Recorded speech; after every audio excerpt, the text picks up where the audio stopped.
Now we will light our chalice, or our forge today. Our chalice lighting is the forge, the armor to Grogu, which is from The Mandalorian. This is the forge. It is the heart of Mandalorian culture. Just as we shape the Mandalorian steel, we shape ourselves. We begin as raw ore, and we refine ourselves through trials and adversity. The forge can reveal weakness. Mandalorian steel shall keep you safe as you grow stronger. You will grow into this rondel as you grow into your station. And now, may the Fourth be with you. We're going to talk about religious influences in the Star Wars universe. Well, welcome, everyone. First off, I want to start by saying a big thanks to our Spiral Journey CUUPS chapter for letting me speak today. This is our big Beltane celebration, which is going to be at 6 o'clock tonight. You're welcome to join. I thank them very much for letting me speak today for a very geeky topic, which is Star Wars. So may the Fourth be with you. Also with you. You can tell the Catholics. Today is, or also may the Force be with you, because today is considered International Star Wars Day because of this fun play on words. May the Force be with you. So a long time ago, in 1977, we were first introduced to a galaxy far, far away when Star Wars premiered. It was on May 25th, 1977. This movie was later referred to as A New Hope and was written by George Lucas as an epic Flash Gordon-style space opera.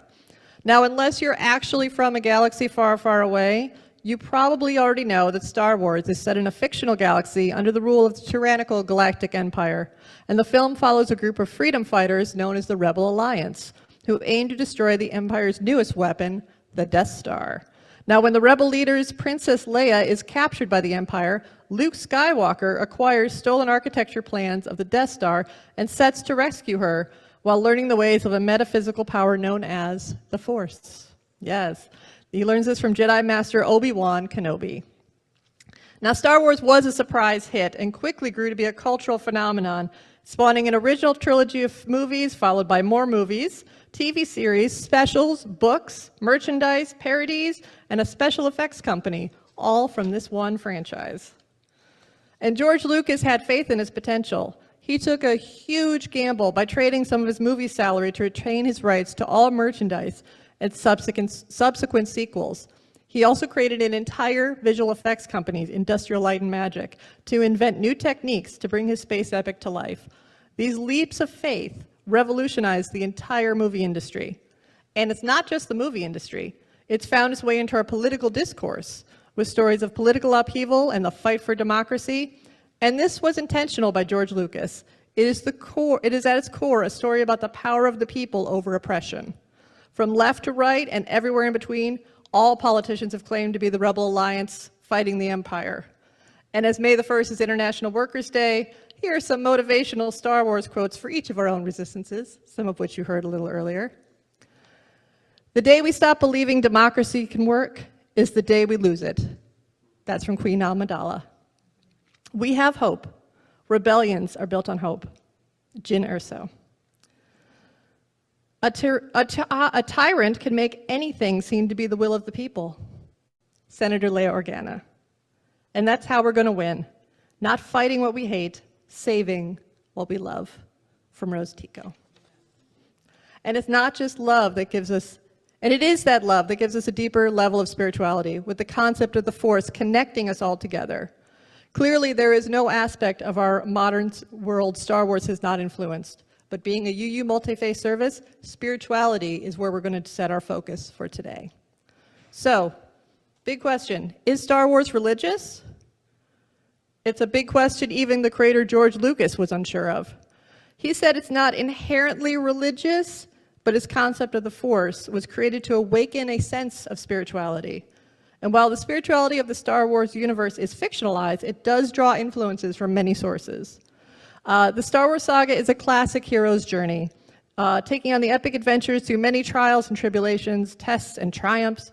It's a journey of self-discovery and transformation, elements of which are found in both Star Wars and many myths and religious texts. He was inspired by the work of Joseph Campbell in comparative religion and mythology, and drew on a number of religions in the real world to inspire the Jedi religion. George Lucas has described himself and his influences as Methodist Buddhist. Some have called it Zen with lightsabers. I like that one. Notable influences include Taoism, Zen Buddhism, Christianity, mysticism, and a little touch of general New Age spirituality, but not religiousness, as well as a combination of different martial arts, the code of chivalry, and I used all this to create the Jedi philosophies behind the Force. He's quoted as saying, George Lucas, "When I was very young, I can distinctly remember asking my mother, is there one God? If there's one God, why are there so many religions?" And obviously she couldn't answer that, but I think my question has always been very relevant to my life, because obviously if there's one God, then everybody's worshiping the same God, then everybody and everything should sort of be the Word of God. If there is a Word of God, it would all be the same. But you find there's hundreds of different interpretations of everything, which obviously means that in his mind, it's not really the Word of God, that's the Word of man. So if you go beyond religions, because they're similar, he liked to think of them as blind men and the elephant. I think you've all heard this parable before. Blind man goes up to the elephant. One grabs the leg and says, it's a tree. The other grabs the ear and says, it's a leaf. Then the other says, it's a trunk, and it's a snake. But they're all describing the same thing. What you do try to do is look for the unifying factors in all religions. And if there's only one God, then you realize that the religions are the manifestations of man or woman or humans, but God is still there. It's just we don't know what it is, how it looks, but there's one thing that is constantly done in all religions, George Lucas said, that God is love. And as Unitarian Universalists, that resonates with us. Our multi-faith traditions, we've embraced this concept of love at the center of all of our shared values. There are countless faiths that share the core values of love, compassion, and care for one another. Whether it's religious or secular, many share the concept of interconnectedness, the idea that we exist in this sacred web of which we all play a part. As Obi-Wan Kenobi said of the Force, it is an energy field created by all living things. It surrounds us. It penetrates us. It binds the galaxy together. Or as we heard earlier from Master Yoda in The Empire Strikes Back, my ally is the Force, and a powerful ally it is. Life creates it, makes it grow. Its energy surrounds us, binds us. Luminous beings are we, not this crude matter. You must feel the Force around you, here between you, me, the tree, the rock, everywhere. Yes, that is my poor Yoda impression. Perhaps this is why Star Wars' most well-known spiritual concept of the Force rings true for many of us. And in Star Wars, some see it as a guiding force, like the Jedi, for example, or like the Sith as a means to power. Some see it as magic, or like the Night Sisters of Dathomir, and some see it like Han Solo, who says to Luke Skywalker, hokey religions and ancient weapons are no match for a good blaster at your side, kid. Now, the Force is a mysterious metaphysical power in the universe, wielded by the Jedi and the Sith orders primarily. Those who are deemed Force-sensitive have the ability, through training, to have greater access and control to these supernatural powers.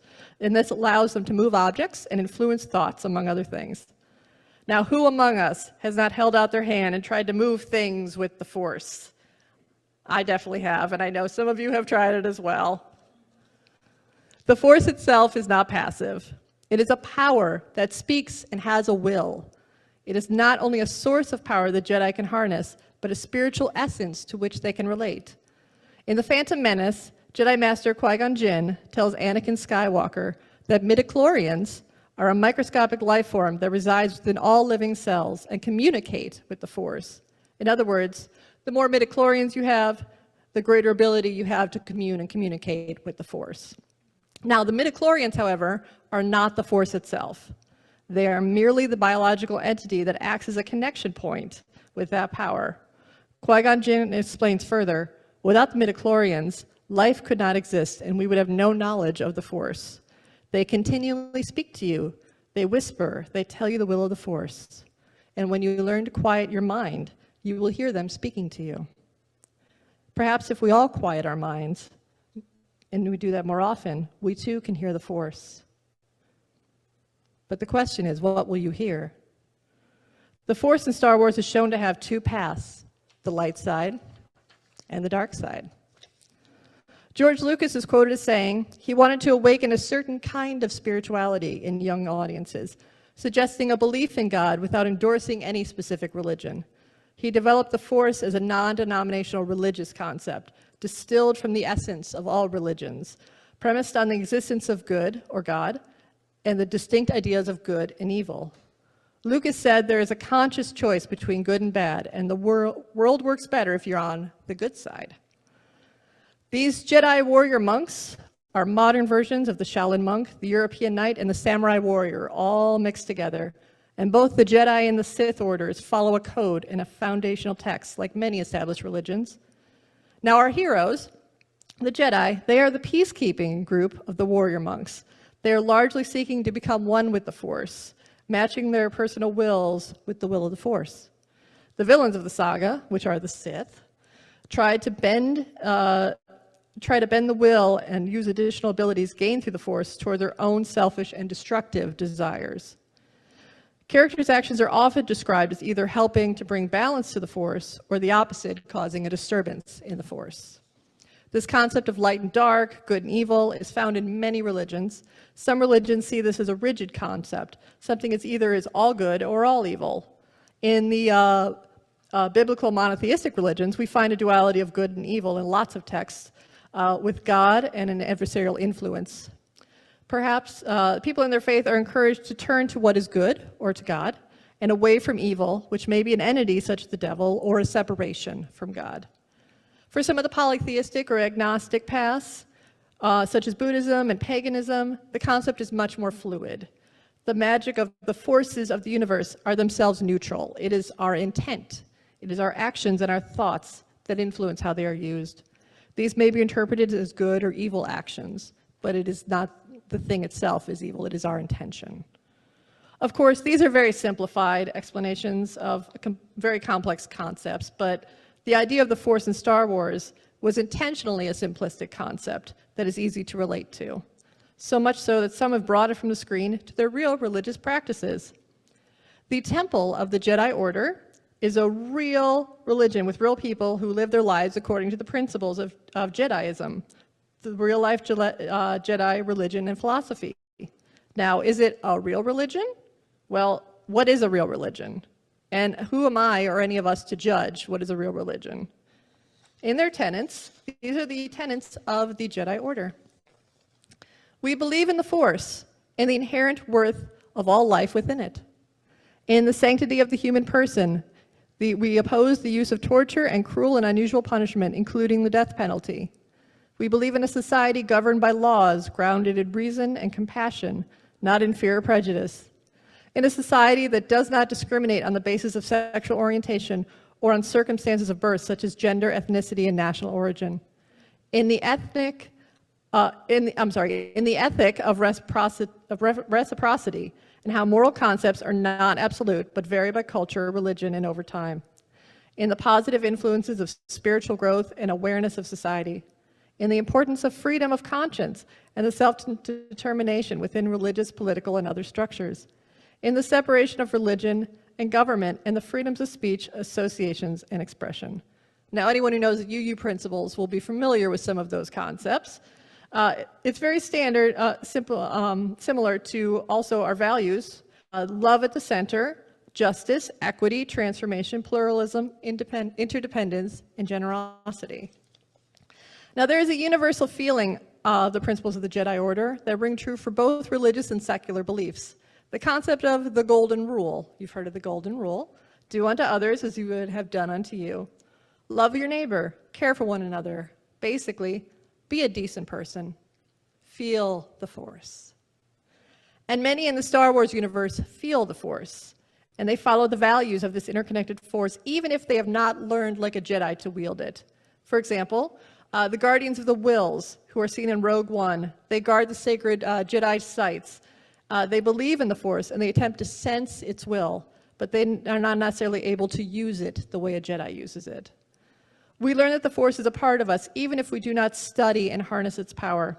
In Ahsoka, she explains to her apprentice Sabine, the power of the Force is in everything. Sabine says, I can't use the Force. I don't feel it. Not like you do. Ahsoka says, the Force resides in all living things, even you. Sabine, if that's true, then why doesn't everyone use it? Ahsoka says, talent is a factor, but training and focus are what truly define someone's success. Not everyone can handle this type of discipline it takes to master the ways of the Force. Now, this scene is important because while Ahsoka's words are not wholly inconsistent with how Obi-Wan Kenobi taught Luke Skywalker in the original film, there's a different emphasis. It was, in the original trilogy, it was about reaching out to something beyond you. In Ahsoka, at least in this scene, it's about reaching within to something inside. Gone is the exclusivity of the Force, or the strength of family bloodlines. Everyone has access to the Force inside themselves, and anyone can be a Jedi if they find the power within. Anyone can be a Jedi if they find the power within. So can we be a Jedi? Is the Force real? Yeah, perhaps. And we can embrace just being together in this sacred web together. For as we have learned today, there is more that unites us than divides us. So let me just invite you to take a deep breath. In and out. And as we breathe, just feel the Force around us. Feel that connection.